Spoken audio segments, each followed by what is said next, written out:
Guys, let me talk to you for a second. As a man, I am gonna bet the paint on your car is probably in better condition than your skin, right? Your car, it's got a regimen. You know how to take care of it, you know what to do, you know the steps. But for someone like me, probably someone like you, how I take care of my skin properly, total mystery. What did I do? I went to like a Beverly Hills dermatologist. It cost me like thousands of dollars, but my skin did improve. You don't have to do that. There's a company called Tiege Hanley, and they have a new, better way. They don't just set you up with the regimen, which comes in a lovely box. You get it every month with everything you need. They give you this super easy instruction card with really easy labeled products that tell you exactly how to use them together to optimize your skin's performance. This stuff works, guys. When you use the correct products together, okay, it works. And you probably think it's crazy expensive. Not crazy expensive. In fact, they're sponsoring this video, which gives you guys a deal. Hit the link in the description. I got the best price around for you on these products. Tiege Hanley's good stuff. I've been using it for a little while. It makes my skin feel nice. Now enjoy this video.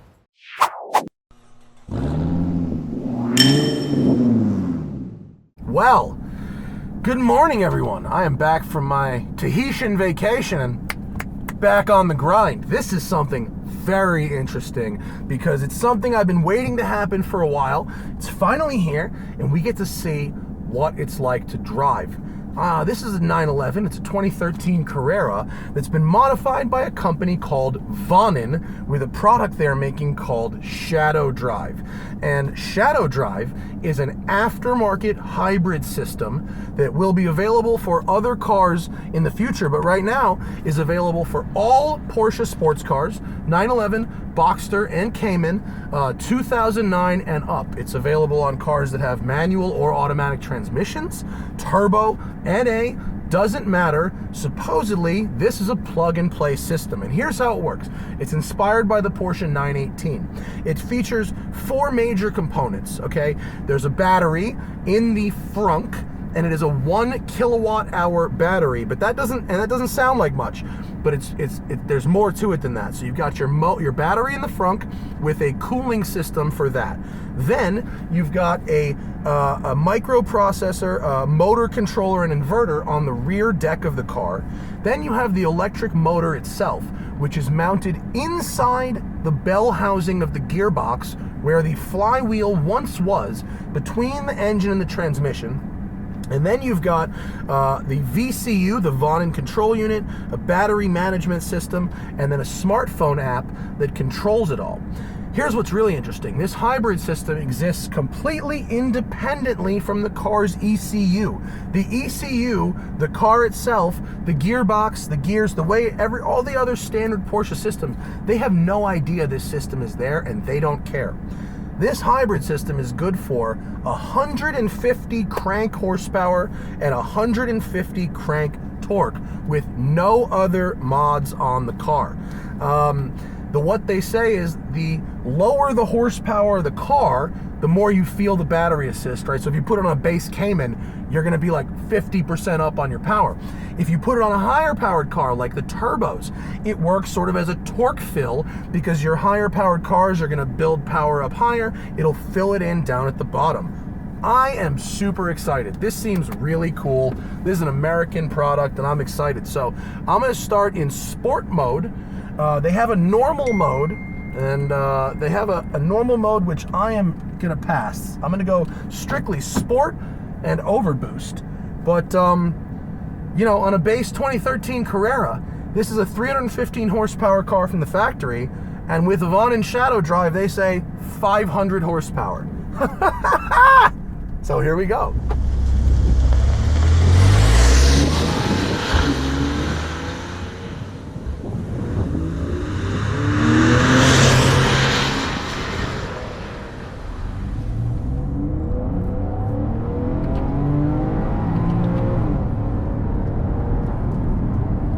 The system adds a net 170 pounds, and I say net because you take a few things out. They reduce the size of the 12-volt battery because the Shadow Drive becomes the starter motor. You heard that right? Shadow drive becomes the starter motor, okay? So they removed the starter motor. They can run a small lithium-ion battery instead of the big heavy one.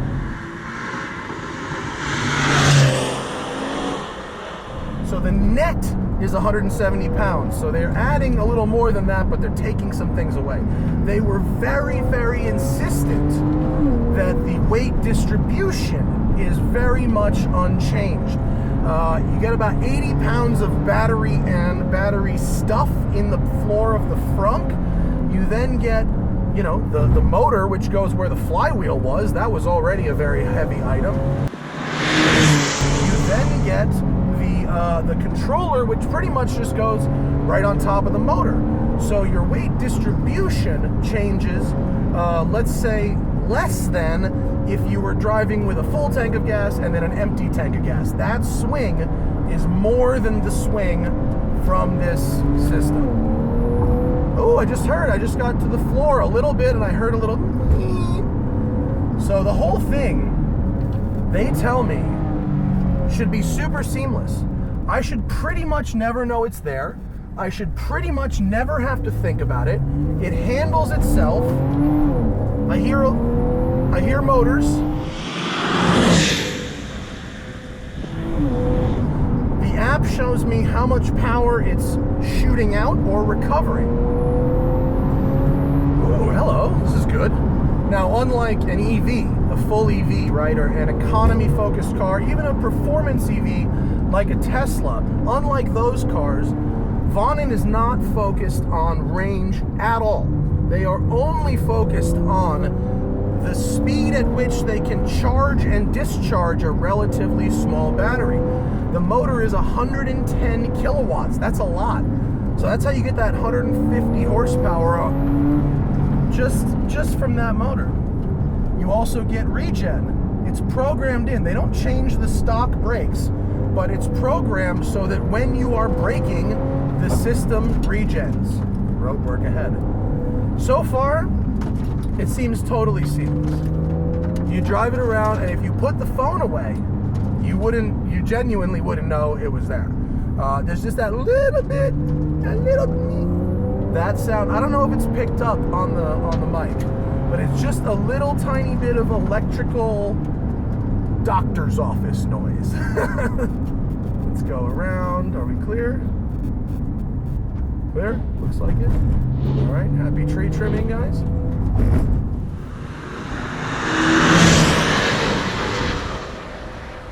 This car is completely stock other than a set of Cup 2s. So we're going uphill.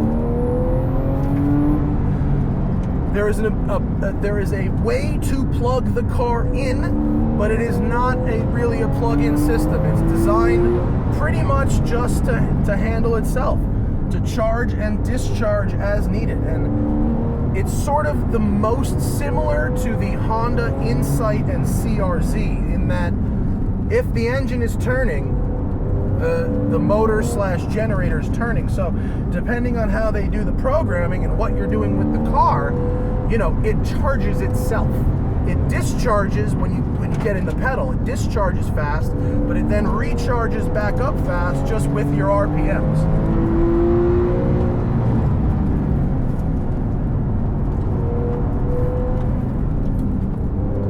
Well, it seems to have not affected the braking performance very much. I mean, this car feels really nice. I was worried it might feel super heavy.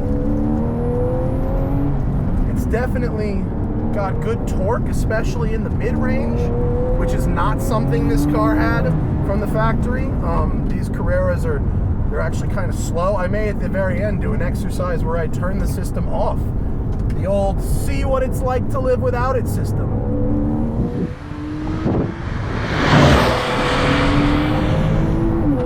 It's very interesting. If you get it with a manual gearbox, they have a way of making it so your flywheel feel is not ruined, which sounds very promising to me. Although I have to say, with the PDK, it's totally seamless. I mean, you do hear that little when you're. Hopefully, these guys are going on lunch break. It's not as fast as a turbo. So this thing, I'm gonna one lane road ahead, huh? Oh boy. Well, we'll flip it around. So this thing is, this kit, here's the deal. It's 75 G's. That's where most of you just lost me. Or I just lost most of you. It's 75 G's installed. So it's really expensive. So if you were gonna do this, take this 2013 Carrera and go to 500 horsepower, that's gonna cost you more than it would cost to just get the turbo, right? Oh, I see what's happening. Downhill, hello guys.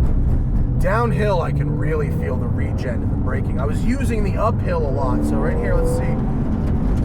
Yeah, I can really feel regen. This car doesn't have ceramics or any of the fancy brakes. It's just got the regular old Carrera brakes.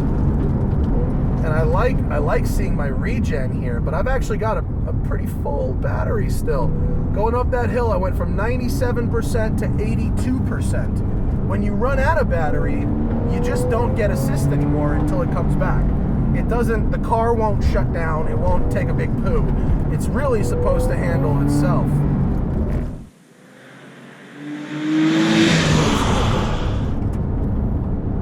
Whoa, that was a big rock. Which brings me to the question of, oh God, of track days. Can you do a track day? Can it survive a track session? They say that they have used it on the racetrack. They're developing it still, and they said that, you know, it's designed to charge and discharge quickly and not really to be a sustained thing. So my translation of that would be that, yeah, you can go on the track, it'll probably last a few laps, it probably will run out of juice before the rest of the car or you does. That's a guess. But it has an overboost function that gives you, you know, max kill mode for your drag launches and such. It's pretty cool. It's pretty cool. Well, this is not who I want to be behind. So I'm gonna wait and maybe do a little draggy launch.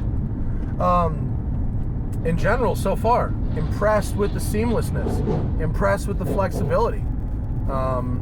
Let's go into overboost and wait just a minute so we can go real fast. Full launch. Wheel spin. A lot of wheel spin, and then I used the shifter and popped it out of gear. Let me try that again. When I get down to the flat part. I got lots of wheel spin. It did a burnout, basically.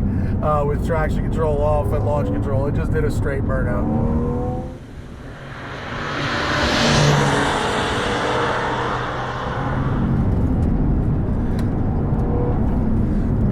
So, like I said before, the higher the horsepower, the bigger the turbos, the more it acts as a torque filling device. They said they've built 3 of these. This is the first one. The second one was a 991 Turbo S with full bolt-ons, bigger turbos, and this system making 900 horsepower. And in that case, the hybrid system really acts strictly as a torque filling system. So my question was, who's the customer that wants a $75,000 hybrid system? The answer was, it's the guy who's already got everything else. So we're gonna go in automatic mode, sport, dynamic, launch control.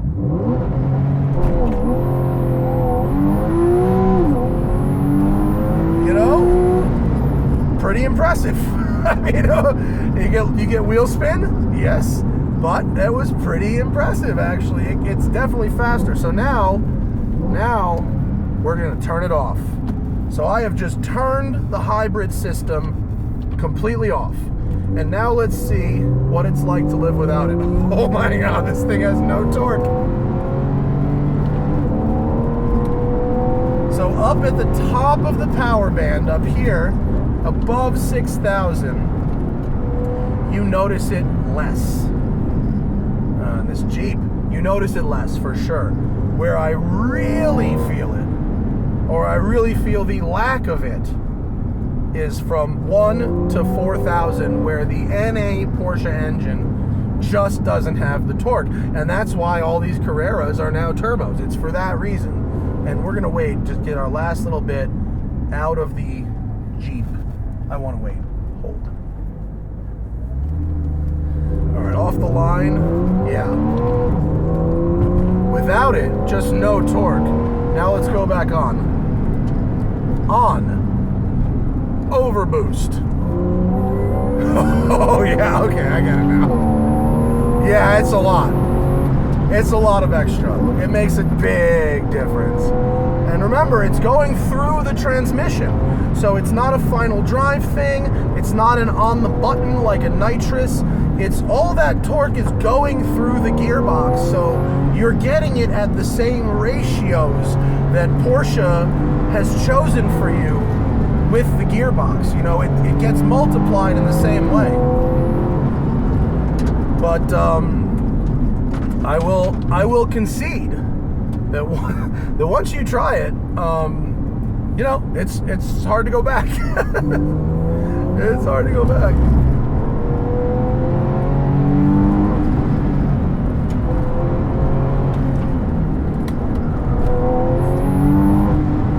It's badass, man. It's pretty cool. Like, it's really expensive, and I don't think that proportionally it's probably worthwhile to put this on a base Carrera. I do think that VONNEN's people are very smart to put it on a base Carrera, because when you turn it off, you really realize that how little torque is there. There's not much. I remember driving this base Carrera back to back with the new turbo cars and being like, oh, I really do see why they went with the turbo cars. And so when you turn the system off, you're taken back to that place. As a value proposition, is it really there? I don't know, because it's super expensive. But it's reversible. They say it comes out very easily. It's modular in the sense that if you took it out of one car, you could put it in another one, right? And so that's pretty cool. Turning radius is excellent as always. And look, right there is a lot more torque, a lot more than the stock car. And once you get used to it, I could see how you would not want to give it up. I think it would be very interesting to put this on a GT3. I think it would be very interesting to put it on a Turbo S. It's less interesting on a Carrera, but I certainly can appreciate what's been achieved here, and it quite a lot. I mean, it's really quite a lot has been achieved. This is a totally seamless aftermarket hybrid system that absolutely works. And it didn't ruin the weight, and it didn't ruin how it drives. It has seemingly only improved it, and that's pretty awesome. It really is. I like progress when progress is this cool. Progress is very good here. I'm impressed. I admittedly didn't know. What happens if I just leave it and drive? Put it in stealth mode. Battery charge 56%. I wonder at what point it starts just recharging, or maybe it's just when I just drive slow it goes up, and when I drive fast it goes down. It could be that easy. Really, really impressive. Shout out to VONNEN. Super, super respect for what they're doing here. It's extremely interesting, and the car is really, really nice to drive. I am confident in the future of this product, even if as a value proposition it might not be there just yet. But wow, how interesting is that? Thank you for joining us. Shout out to VONNEN. Check out their website in the description. I'll see you guys later.